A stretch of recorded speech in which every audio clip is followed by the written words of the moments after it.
जय हिंद फ्रेंड्स। मैं आदित्य स्वागत करता हूं आपका आपके अपने चैनल स्टडी विथ आदित्य में। दोस्तों, आज 25 अक्टूबर 2023 के महत्वपूर्ण करंट अफेयर्स के बारे में चर्चा की जाएगी। ये वीडियो बहुत ही अधिक महत्वपूर्ण और इम्पोर्टेंट होने वाली है, इसलिए आप इस वीडियो के अंत तक बने रहिएगा। चलिए आज की वीडियो शुरू करते हैं। आज का हमारा पहला सवाल है, अंतर्राष्ट्रीय कलाकार दिवस कब मनाया जाता है? आपके ऑप्शन है 23 अक्टूबर, 22 अक्टूबर, 24 अक्टूबर या 25 अक्टूबर। सही जवाब है हमारा ऑप्शन डी, 25 अक्टूबर। 25 अक्टूबर को अंतर्राष्ट्रीय कलाकार दिवस मनाया जाता है। आइए महत्वपूर्ण बिंदु के बारे में चर्चा कर लेते हैं। अंतर्राष्ट्रीय कलाकार दिवस प्रत्येक वर्ष 25 अक्टूबर को मनाया जाता है। यह दिन मानव अभिव्यक्ति के एक महत्वपूर्ण माध्यम के रूप में कला के महत्व को बताता है। किसके महत्व को बताता है? कला के महत्व को बताता है। कनाडाई कलाकार क्रिस मैकलर ने वर्ष 2014 में अंतर्राष्ट्रीय कलाकार दिवस की स्थापना की थी। ये भी इम्पोर्टेंट प्रश्न है, पूछा जा सकता है एग्जाम में कि किसने अंतर्राष्ट्रीय कलाकार दिवस की स्थापना की थी, तो उसका सही जवाब होगा क्रिस मैकलर ने। कब किया था? वर्ष 2014 में किया था और ये कनाडाई कलाकार थे। चौथा महत्वपूर्ण बिंदु इसमें, यह दिन पिछली शताब्दी के सबसे प्रसिद्ध कलाकारों में से एक पाब्लो पिकासो को भी श्रद्धांजलि देता है, जिनका जन्मदिन उसी तारीख को हुआ था। ये भी महत्वपूर्ण और इम्पोर्टेंट बिंदु है कि किनका पाब्लो पिकासो का जन्मदिन भी इसी तारीख को हुआ था, 25 अक्टूबर को। और 25 अक्टूबर को कौन सा दिवस मनाया जाता है? तो अंतर्राष्ट्रीय कलाकार दिवस मनाया जाता है। आइए महत्वपूर्ण दिवस के बारे में चर्चा कर लेते हैं। एग्ज़ाम में बहुत ही अधिक महत्वपूर्ण होता है ये, और एग्ज़ाम में कभी ना कभी किसी न किसी एग्ज़ाम में पूछा भी जरूर जाएगा, इसलिए आप इसे ध्यान से सुनिएगा। 1 अक्टूबर अंतर्राष्ट्रीय वृद्धजन दिवस, विश्व शाकाहारी दिवस। 2 अक्टूबर अंतर्राष्ट्रीय अहिंसा दिवस। 3 अक्टूबर विश्व प्रकृति दिवस। 4 अक्टूबर विश्व पशु कल्याण दिवस। 5 अक्टूबर विश्व शिक्षक दिवस। 6 अक्टूबर विश्व सेरेब्रल पाल्सी दिवस। 7 अक्टूबर विश्व कपास दिवस। 8 अक्टूबर भारतीय वायुसेना दिवस। 9 अक्टूबर विश्व डाक दिवस और 10 अक्टूबर विश्व मानसिक स्वास्थ्य दिवस। 11 अक्टूबर अंतर्राष्ट्रीय बालिका दिवस। 12 अक्टूबर विश्व दृष्टि दिवस। 13 अक्टूबर अंतर्राष्ट्रीय आपदा जोखिम न्यूनीकरण दिवस। 14 अक्टूबर विश्व प्रवासी पक्षी दिवस। 16 अक्टूबर विश्व खाद्य दिवस और world anaesthesia day. Important day है ये परीक्षा की दृष्टि से। 17 अक्टूबर अंतर्राष्ट्रीय गरीबी उन्मूलन दिवस। 20 अक्टूबर विश्व सांख्यिकी दिवस। 21 अक्टूबर राष्ट्रीय पुलिस स्मृति दिवस। 22 अक्टूबर इंटरनेशनल स्टटरिंग अवेयरनेस दिवस है और 24 अक्टूबर को मनाया जाता है संयुक्त राष्ट्र दिवस मनाया जाता है। ये भी महत्वपूर्ण और इम्पोर्टेंट सवाल है और ये वाला प्रश्न बहुत बार एग्जामों में पूछा जा चुका है। दोस्तों, अगर अभी तक आपने चैनल को लाइक और सब्सक्राइब नहीं किया है तो चैनल को लाइक और सब्सक्राइब भी जरूर कर ले, क्योंकि इस चैनल के माध्यम से मैं daily current affairs, weekly current affairs, monthly current affairs और सामान्य अध्ययन की क्लास लेकर आता हूं, जो कि परीक्षा की दृष्टि से बहुत ही अधिक इम्पोर्टेंट है, क्योंकि इसमें मैं पॉइंट टू पॉइंट फैक्ट के बारे में बताता हूँ। इसलिए आप चैनल को लाइक और सब्सक्राइब जरूर कर लें। आज का हमारा दूसरा सवाल है, हाल ही में भारत और किस देश के बीच हरिमाऊ शक्ति 2023 अभ्यास का आयोजन किया गया है? ये मोस्ट इम्पॉर्टेंट सवाल है, एग्जाम में ये जरूर आएगा। क्या पूछा गया है? हाल ही में भारत और किस देश के बीच हरिमाऊ शक्ति 2023 अभ्यास का आयोजन किया गया है? ऑप्शन दिया गया है इसमें, इंडोनेशिया, थाईलैंड, मलेशिया या जापान। सही जवाब है हमारा ऑप्शन सी, मलेशिया। मलेशिया और भारत के बीच हरिमाऊ शक्ति 2023 अभ्यास का आयोजन किया गया है। आइए इसके महत्वपूर्ण बिंदु के बारे में चर्चा कर लेते हैं। जो ये अभ्यास है हरिमाऊ शक्ति 2023 अभ्यास जो है, यह एक संयुक्त द्विपक्षीय प्रशिक्षण अभ्यास है और इसमें अगर भाग लेने वाले देश की बात की जाए तो भारत और मलेशिया के द्वारा भाग लिया जा रहा है। और ये अभ्यास कब से कब तक इसका आयोजन किया जा रहा है? तो 23 अक्टूबर से 5 नवंबर तक इसका आयोजन किया जा रहा है। और अगर किस स्थान पर किया जा रहा है तो मेघालय राज्य के उमरोई छावनी में इसका आयोजन किया जा रहा है। पांचवा महत्वपूर्ण बिंदु देखते हैं, मलेशियाई सेना की टुकड़ी में 5वीं रॉयल बटालियन के सैनिक इसमें भाग लेंगे। और अगर भारतीय दल की बात करें तो भारतीय दल में राजपूत रेजिमेंट के द्वारा इसका प्रतिनिधित्व किया जाएगा।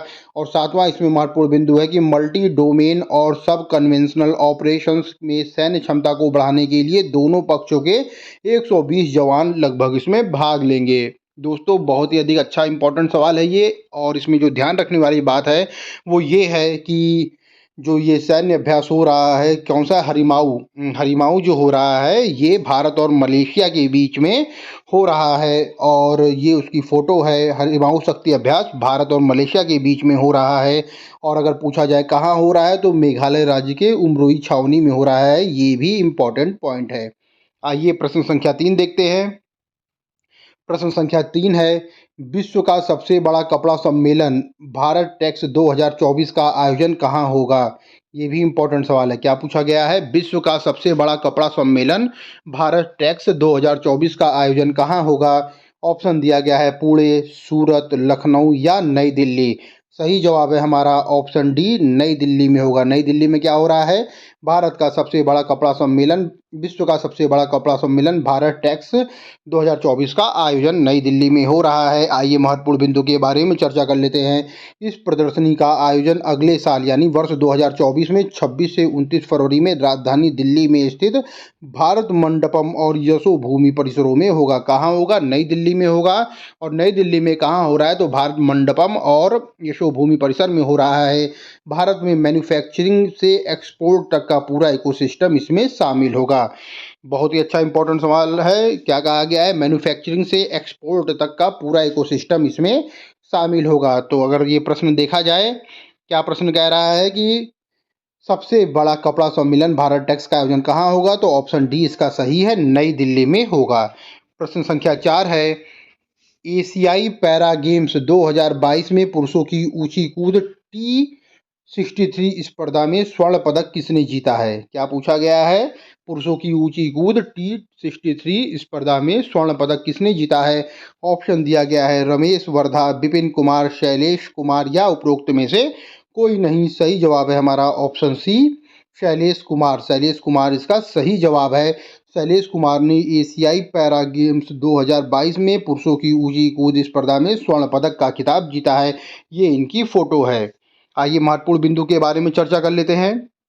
एशियाई पैरा गेम्स 2022 में भारत के शैलेश कुमार ने पुरुषों की हाई जंप T63 स्पर्धा में स्वर्ण पदक जीता है, जबकि भारत के ही मरियप्पन थंगावेलु ने रजत पदक जीता है। दोनों ही अच्छा और इम्पोर्टेंट सवाल है। अगर पूछा जाए कि स्वर्ण पदक किसने जीता है तो शैलेश कुमार इसका सही जवाब होगा। और अगर और अगर रजत पदक की बात की जाए तो मरियप्पन थंगावेलु ने रजत पदक जीता है। प्रश्न संख्या 5 है, किस भारतीय बैडमिंटन खिलाड़ी ने अबू धाबी मास्टर्स बैडमिंटन 2023 में महिला एकल वर्ग का खिताब जीता है? ये भी इम्पोर्टेंट सवाल है। क्या पूछा गया है? किस भारतीय खिलाड़ी ने अबू धाबी मास्टर्स बैडमिंटन 2023 महिला एकल का खिताब जीता है?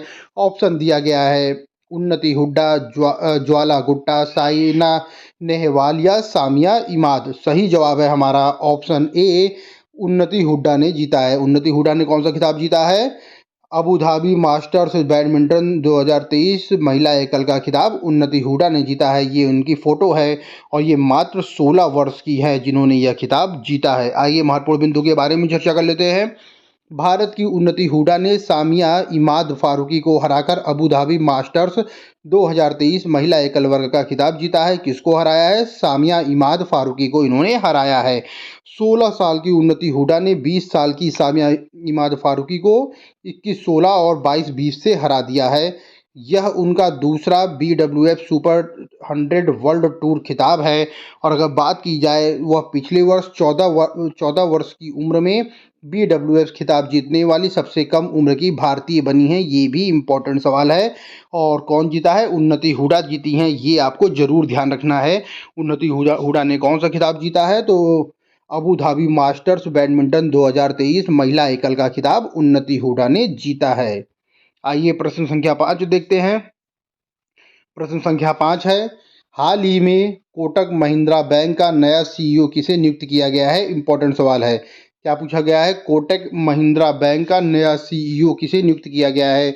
ऑप्शन दिया गया है दीपक गुप्ता, उदय कोटक, अशोक बासवानी या संजय कुमार जैन। सही जवाब है हमारा ऑप्शन सी, अशोक बासवानी को नियुक्त किया गया है। कहाँ नियुक्त किया गया है? कोटक महिंद्रा बैंक के नए सीईओ के रूप में अशोक बासवानी को नियुक्त किया गया है। ये उनकी फोटो है। आइए प्रश्न संख्या 7 देखते हैं। हाल ही में निम्न में से किस शहर में 1 महीने का औद्योगिक प्रदूषण विरोधी अभियान शुरू किया गया है? ये भी इम्पोर्टेंट सवाल है। क्या पूछा गया है? किस शहर में 1 महीने का औद्योगिक प्रदूषण विरोधी अभियान शुरू किया गया है? ऑप्शन दिया गया है गाजियाबाद, मुरादाबाद, नई दिल्ली या लखनऊ। सही जवाब है हमारा ऑप्शन सी, नई दिल्ली। नई दिल्ली में 1 महीने का औद्योगिक प्रदूषण विरोधी अभियान को शुरू किया गया है। आइए महत्वपूर्ण बिंदु के बारे में चर्चा आइए महत्वपूर्ण बिंदु के बारे में चर्चा कर लेते हैं। राष्ट्रीय राजधानी में औद्योगिक प्रदूषण के मुद्दे को संबोधित करने के लिए दिल्ली के पर्यावरण मंत्री गोपाल राय, किसने? गोपाल राय ने औद्योगिक प्रदूषण विरोधी अभियान को शुरू करने की घोषणा की है। और ये प्रदूषण अभियान जो है वो 1 महीने तक चलेगा, 20 अक्टूबर से 20 नवंबर तक चलेगा। यह निर्णय दिल्ली प्रदूषण नियंत्रण समिति और दिल्ली राज्य औद्योगिक और बुनियादी ढांचा विकास निगम लिमिटेड की संयुक्त बैठक में लिया गया है। और अभियान प्रदूषण स्तर का आकलन करेगा, नियंत्रण करने के लिए दिल्ली में औद्योगिक इकाइयों की बारीकी से निगरानी करेगा। और साथ ही साथ ये भी कहा गया अगर खाली भूखंडों में कचरा डंप करने और औद्योगिक क्षेत्रों में इसे जलाने की प्रथा पर भी ये नज़र रखेगा, ताकि वायु प्रदूषण में जो योगदान हो रहा है उसमें कमी लाई जा सके। इम्पॉर्टेंट है ये प्रश्न। क्या है प्रश्न? एक बार फिर से आप सभी लोग देख लीजिए। इसमें पूछा गया था कि किस शहर में 1 महीने का औद्योगिक प्रदूषण विरोधी अभियान शुरू किया गया है? तो ऑप्शन सी इसका सही है, नई दिल्ली में यह अभियान शुरू किया जा रहा है। आइए प्रश्न संख्या 8 देखते हैं। प्रश्न संख्या 8 है, हाल ही में हार्वर्ड लॉ स्कूल ने वैश्विक नेतृत्व के लिए पुरस्कार से किसे सम्मानित किया है? ये भी इम्पोर्टेंट सवाल है। किसे किया गया है? हार्वर्ड लॉ स्कूल ने वैश्विक नेतृत्व के लिए पुरस्कार से किसे सम्मानित किया है? ऑप्शन दिया गया है तुषार मेहता, डगलस डगलस या शक्तिकांत दास या डी.वाई. चंद्रचूड़। सही जवाब है हमारा ऑप्शन डी वाई चंद्रचूड़, जो कि भारत के उच्चतम न्यायालय के वर्तमान समय में मुख्य न्यायाधीश हैं। ये इनकी फोटो है और इन्हें हार्वर्ड लॉ स्कूल ने वैश्विक नेतृत्व के लिए पुरस्कार से सम्मानित किया है। ये इंपॉर्टेंट सवाल है परीक्षा की दृष्टि से, आप सभी लोग इसे देख लीजिएगा। आइए प्रश्न संख्या 9 देखते हैं। प्रश्न संख्या 9 है, हाल ही में दिवंगत हुए बिशन सिंह बेदी का संबंध किस खेल से है? बहुत ही अच्छा इंपॉर्टेंट सवाल है, एग्जाम में आ सकता है। क्या पूछा गया है कि दिवंगत हुए बिशन सिंह बेदी का संबंध किस खेल से है? ऑप्शन दिया गया है कुश्ती, फुटबॉल, क्रिकेट या बैडमिंटन। सही जवाब है हमारा ऑप्शन सी, क्रिकेट। क्रिकेट से बिशन सिंह बेदी जी का संबंध था और ये एक स्पिनर थे और भारत के पूर्व कप्तान भी रह चुके हैं। आइए महत्वपूर्ण बिंदु के बारे में चर्चा करते हैं। भारतीय क्रिकेट के पूर्व कप्तान थे ये बिशन सिंह बेदी और स्पिनर थे। इनका जन्म 25 सितंबर 1946 को हुआ था, अमृतसर में हुआ था। इन्होंने टेस्ट क्रिकेट कब से कब तक खेला था? तो ये है 1966 से 1979 तक खेला था। और इन्होंने कुल 67 टेस्ट मैच खेला था और 266 विकेट लिया था। और फर्स्ट क्लास क्रिकेट की बात की जाए तो उसमें इन्होंने 370 मैच खेला और 1560 विकेट लिया था। इंपॉर्टेंट सवाल है याला भी, और इसे आप लोग ध्यान रखिएगा। आइए आज का अंतिम प्रश्न देखते हैं। प्रश्न संख्या 10 है, हाल ही में मिशन महिला सारथी का शुभारंभ किस राज्य में किया गया है? इंपॉर्टेंट सवाल है। क्या पूछा गया है? हाल ही में मिशन महिला सारथी का शुभारंभ किस राज्य में किया गया है? ऑप्शन दिया गया है छत्तीसगढ़, उत्तर प्रदेश, राजस्थान या झारखंड। सही जवाब है हमारा ऑप्शन बी, उत्तर प्रदेश। उत्तर प्रदेश राज्य में मिशन महिला शक्ति का शुभारंभ किया गया है। ये इंपॉर्टेंट सवाल है परीक्षा की दृष्टि से। आइए महत्वपूर्ण बिंदु के बारे में चर्चा कर लेते हैं। उत्तर प्रदेश के मुख्यमंत्री योगी आदित्यनाथ ने अयोध्या से मिशन महिला सारथी का शुभारंभ किया है। कहाँ से किया है? अयोध्या से किया है। मिशन महिला सारथी का शुभारंभ किया है। मुख्यमंत्री ने मिशन महिला सारथी के अंतर्गत BS मॉडल की 51 बसों को हरी झंडी दिखाकर रवाना किया है। कितनी बसों को? 51 बसों को हरी झंडी दिखाकर रवाना किया है। आइए उत्तर प्रदेश की बात हुई है तो उत्तर प्रदेश के कुछ महत्वपूर्ण करंट अफेयर्स को देख लेते हैं। अयोध्या उत्तर प्रदेश का पहला सौर शहर बनेगा? अगर पूछा जाए एग्जाम में उत्तर प्रदेश का पहला सौर शहर कौन बनेगा? सही जवाब होगा अयोध्या। दूसरा इसमें महत्वपूर्ण बिंदु है, उत्तर प्रदेश के पहले इंटरनेशनल ट्रेड शो का आयोजन ग्रेटर नोएडा में किया जा रहा है। तीसरा है, उत्तर प्रदेश सरकार अयोध्या में मंदिर संग्रहालय बनाएगी। अगर पूछा जाए एग्जाम में मंदिर संग्रहालय कहाँ बनेगा, तो वो उत्तर अयोध्या में बनेगा। चौथा महत्वपूर्ण बिंदु है कि उत्तर प्रदेश के अयोध्या में 8 सितंबर को सरयू नदी में जटायु क्रूज सेवा शुरू की गई है। ये भी महत्वपूर्ण बिंदु है। आइए अब हम लोग 24 अक्टूबर 2023 के महत्वपूर्ण करंट अफेयर्स का जल्दी से रिवीजन कर लें। दोस्तों वीडियो बहुत ही शानदार होने वाली है, इसलिए आप इसे जरूर देखते रहिए। आइए प्रश्न देखते हैं 24 अक्टूबर के महत्वपूर्ण करंट अफेयर्स का। पहला है कि संयुक्त राष्ट्र दिवस प्रतिवर्ष कब मनाया जाता है?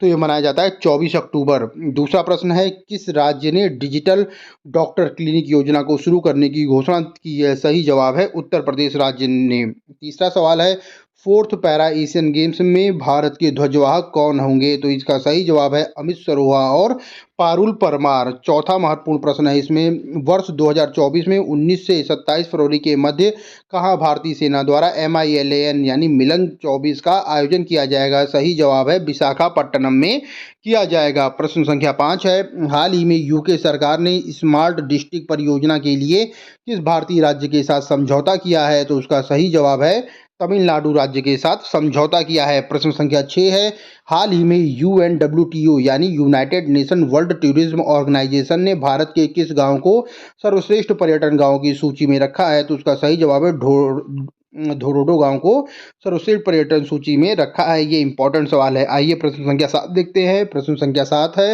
हाल ही में कौन सा देश महिला FIH हॉकी ओलंपिक क्वालिफायर की मेजबानी करेगा?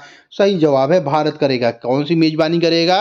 FIH महिला ओलंपिक क्वालिफायर की मेजबानी कौन कर रहा है? तो भारत कर रहा है।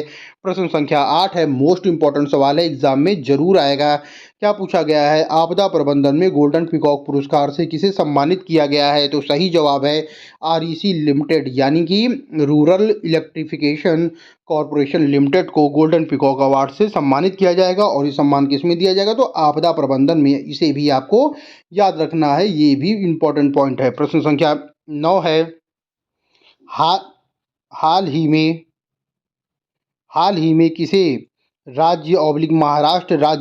महाराष्ट्र कृषि मूल्य आयोग का अध्यक्ष नियुक्त किया गया है? सही जवाब है इसका पासा पटेल। और 10वां इसमें महत्वपूर्ण प्रश्न था, 27 से 29 अक्टूबर के बीच किस राज्य में राज्य सरकार द्वारा श्री अन्न महोत्सव आयोजित किया जाएगा? तो उसका सही जवाब है उत्तर प्रदेश। उत्तर प्रदेश में क्या किया जाएगा? श्री अन्न महोत्सव का आयोजन किया जाएगा।